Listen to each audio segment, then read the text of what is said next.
Amazing Ampharos here, continuing with Child of Light, where I'm about to take on the second optional boss, a large fiery boulder. Here you can see my character levels going into it. My party's starting to get a lot bigger than it used to be. And the oculi, you'll especially want to notice all the faceted tourmaline I have on the important physical characters. But let's take this guy on.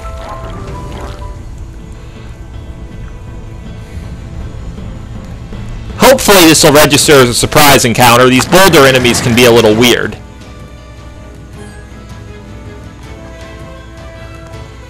Now, the main thing we're going to want to do is have Rambart attack the whole group while Finn attempts to kill them as quickly as possible with Monsoon. And I'm just going to use Ignicolis to slow down the big guy. These enemies are pretty strong, so we definitely need to get these hits off as quickly as possible. Paralyzing the big guy is excellent.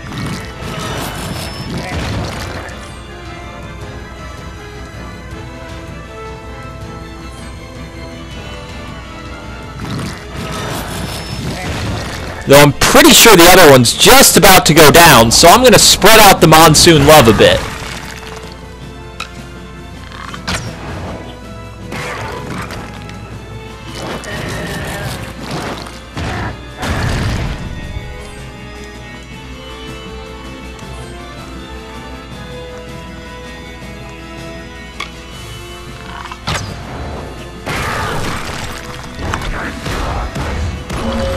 The one downside is this guy really likes to counter physical quite a bit, so when I'm not just trying to paralyze him, which I'm actually going to make a renewed effort to do by switching in Nora, who has a higher paralysis rate with her attacks, I'm going to be focusing on lots of magic. That was a very fast action time from that guy. But with the minions down, this fight really is pretty simple.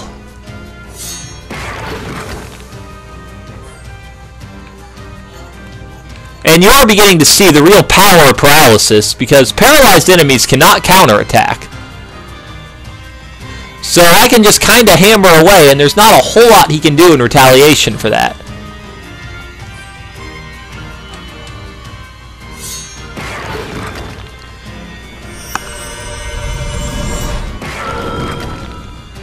While my casters just pick on his weaker stat.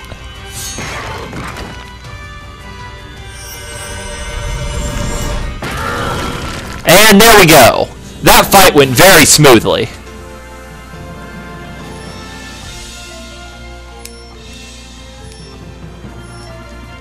And that was a level up for everyone, and a handy defense Stardust. Of course, Aurora is just building towards Starlight All, getting very close, while Rubella keeps building toward Tumble All, which is really going to revolutionize her game.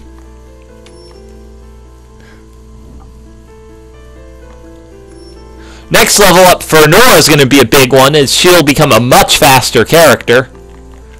And Rambart has a healing move. So our party just got a lot better, and we're going to drop this defense Stardust. Let's go with Rambart. It's always good for him to take less damage, because he spends a lot of time on the front lines the way I play this game. But that actually wraps up everything in this little nook of the world, so let's go back to the town of Bodless Populi,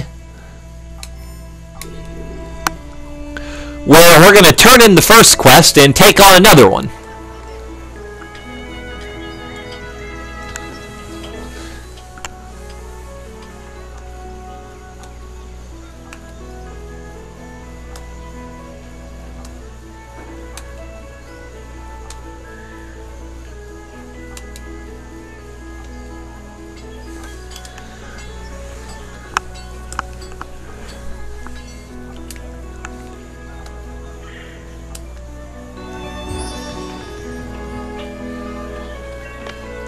And that is 6 Strength Stardust, which is an incredibly powerful gift, as that is plus 18 Strength, and every last bit of it is going to Robert.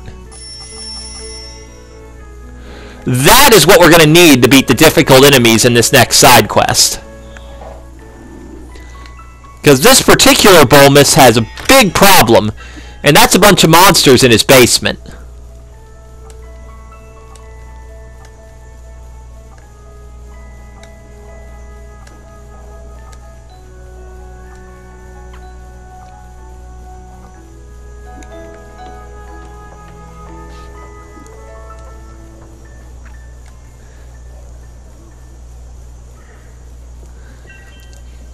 Now, I'll just say right away that this guy has the worst basement anyone could ever ask for.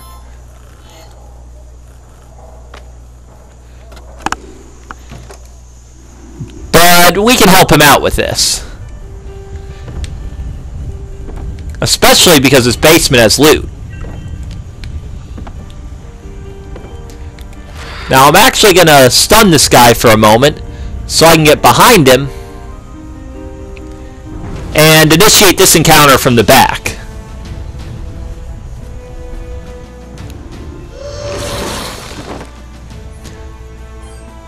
Now, the main thing you have to know about these enemies is that Reaper style enemy actually has a revival move, so even if I kill the spiders, it's not really going to help me out that much. But that's a big part of why rain arrows is powerful. I can hit all three of them, do a lot of damage, and I have a paralysis chance on any of them. Well, Finn is just going to finish this guy off. Maybe that was a little optimistic.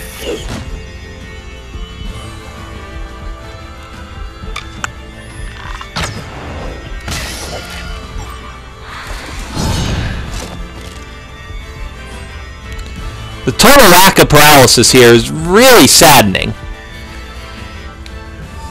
So I'm going to need Ignicolis to help me out a bit and get some of Finn's health back. Because I really don't want Finn to die on me. That would actually be the one thing that could happen that would put me in a really compromised position.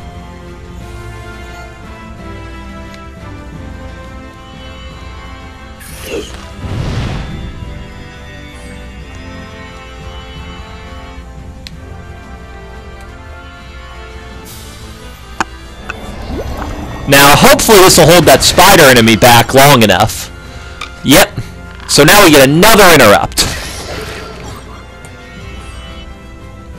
Now, there's no way Finn's going to get this turn off, so I'm just going to swap him for someone I think can take a pretty heavy hit and defend.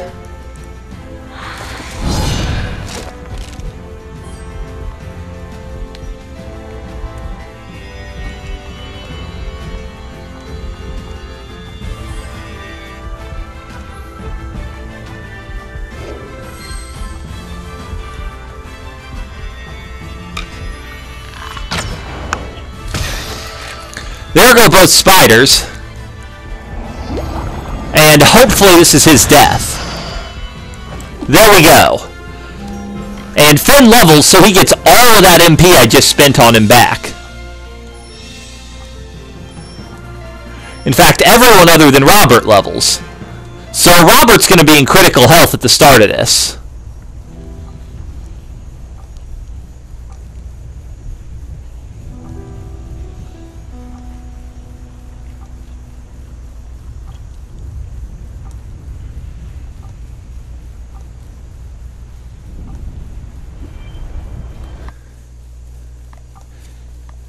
But let's pick up Starlight All, a little more strength for Rubella, upgrade Lightning Strike on Finn, not useful immediately, but it will be. Nora is now a much faster character.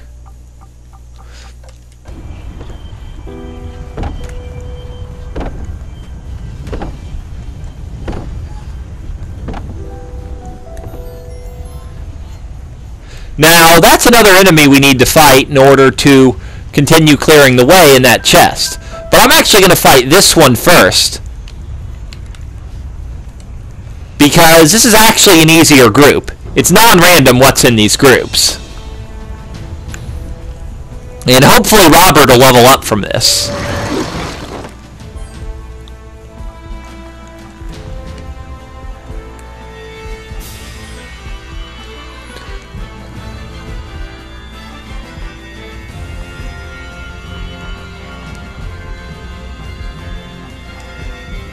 And I'm just going to gamble a bit with this and really hope it pays off. That crit certainly does not hurt. Nor does that paralysis. But let's not gamble any longer and get Rambart back to where he can survive a hit.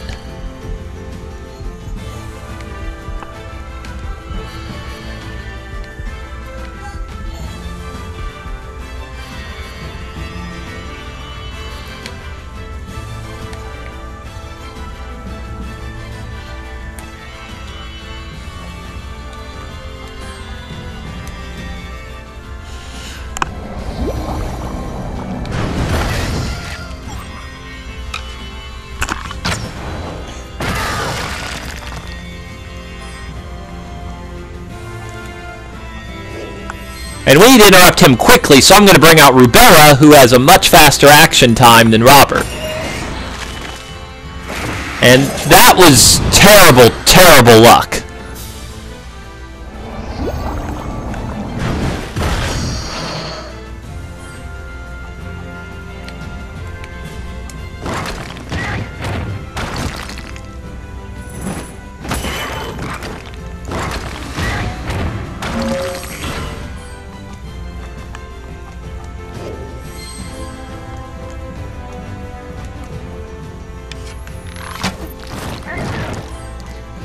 Wow, could my luck get any worse? But either way, that's a win for the good guys. And another level up for my pair of sisters.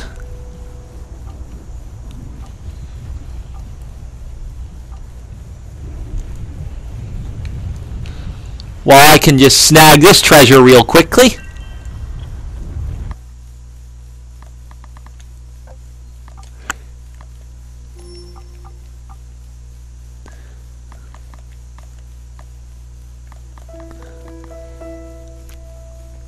Now, there's really nothing super important left to do with Nora. I think I'm going to try to pick up Petrify All, because it has some use. And then this nasty battle right here.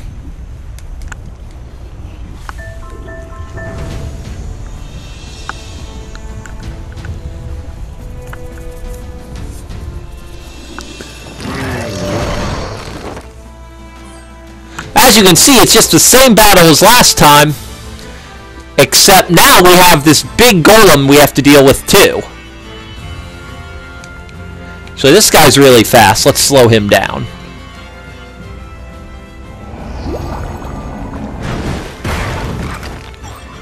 And I mistargeted that. But that paralysis could be what I need to make that not such a bad thing.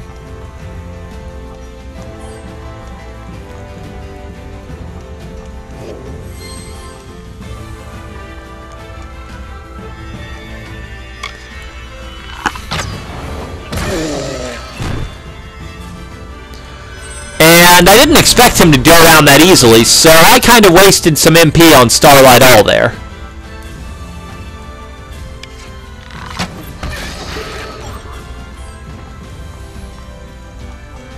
And I just want to keep him paralyzed until the battle ends, so between Nora and Rambart, I don't think he's taking another turn.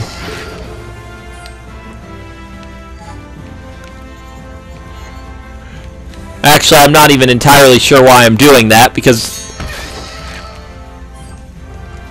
Rambart is definitely going to level from this encounter.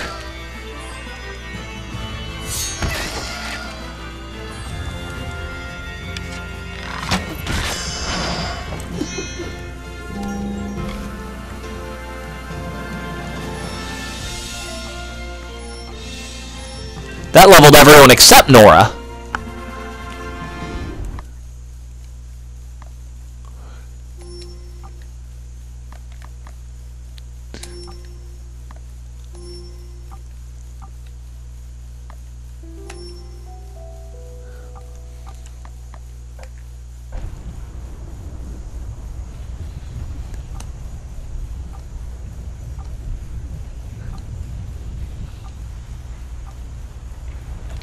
And there's also little stardust hidden down here that can be really hard to spot.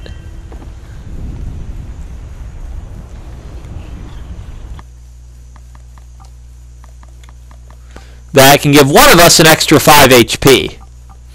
I'm just going to let Aurora have that one.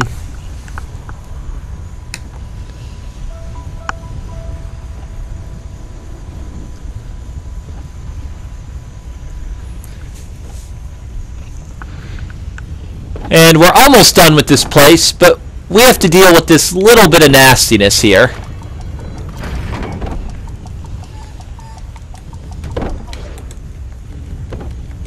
Which is getting through that quickly before the door closes on us. And this will be the last enemy we have to fight to clear the side quest, and then there's just one more chest in here, and we'll be done with the town. This is the exact same battle as last time.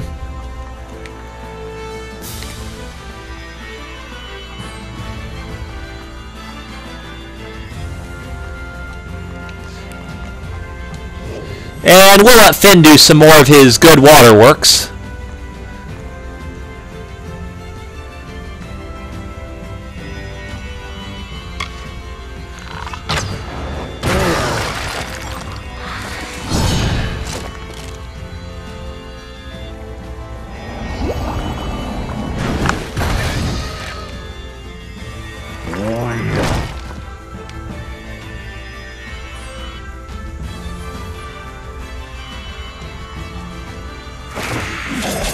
That was really overly bold of me. I'm not entirely sure why I thought that might work. I think I was counting on him to revive his ally, which would have been a wonderful waste of his turn.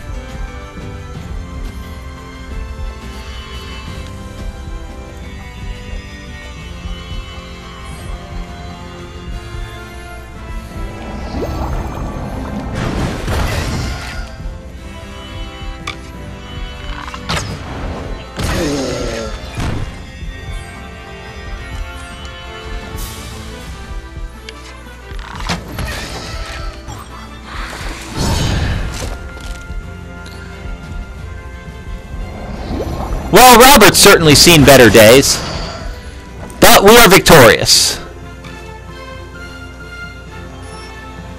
As Aurora continues to just skyrocket in levels.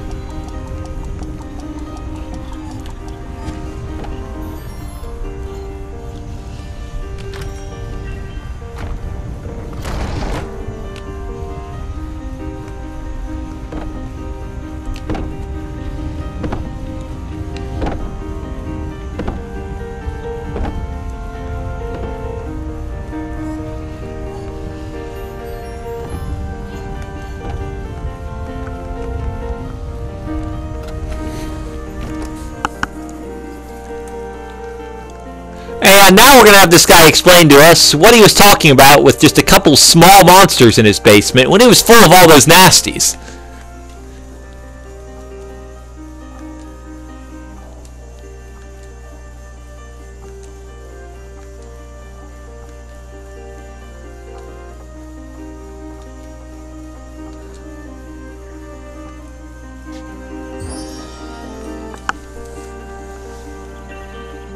And we get a couple magic stardust for our trouble, which we're going to use to keep powering up Aurora's magic even more.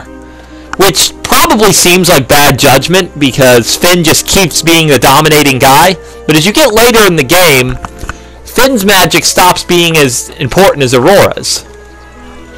And Finn's going to be good enough to make it far enough to where Aurora's the critical character, so I'd rather pour those resources into her for the long-term gains. But really the only thing left now is heading into Magna. And honestly, this dungeon is kind of the low point in terms of this game's difficulty. Because we have to fight a bunch more spiders, which are just mountains of free experience.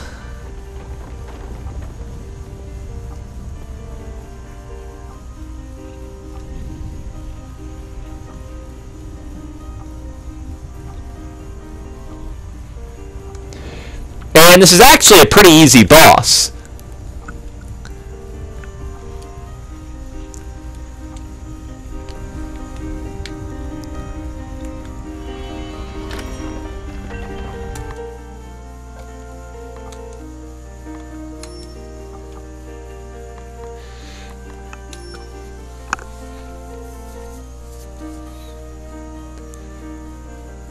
And that's about it for anything useful I have to do in this segment. I'm going to break it off here, and I'll be back with you guys next time as I try to tear a way open to Magna's good old heart. See you then.